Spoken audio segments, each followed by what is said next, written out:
صحرا میں آپ نے خواتین کو سر پر تین تین پانی کے گھڑے لے جاتے دیکھا ہے، جس سکون سے وہ نیچے گپ شپ لگاتے بنا ہاتھ کے سہارے کے جا رہی ہوتی ہیں۔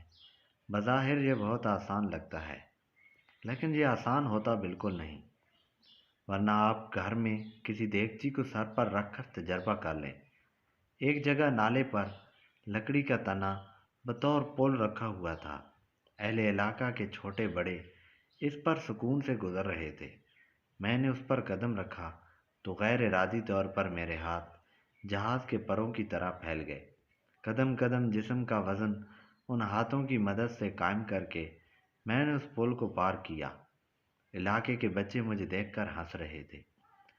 گرتے ہوئے یا چلتے ہوئے ٹھوکر لگنے پر فطرت ہماری مدد کرتی ہے۔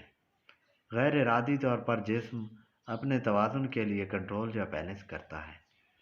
اس وقت اگر آپ نے باہر کی ہنسی پر اس کنٹرول میں اپنے شعور کو ٹانگ اڑانے کی اجازت دی تو آپ بیلنس کھو دیتے ہیں، آپ نالے میں گر جائیں گے۔ جن کا روز کا معمول ہوتا ہے ان کا جسم وہ توازن حاصل کر لیتا ہے، جن کا معمول نہیں وہ فطری طور پر ایک بچے کی طرح ابتدا کرتے ہیں۔ زندگی کے ہر نئے کام میں ہم اسی فطرت پر ہوتے ہیں۔ اس وقت توجہ اپنے سیکھنے اور اپنی منزل پر رکھیں۔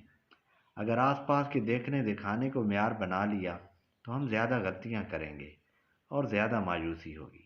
دوسروں کی باتوں کو نظر انداز کریں گے تب بھی کامیاب ہو پائیں گے۔ مزید ایسی ویڈیوز کے لیے چینل سبسکرائب کریں۔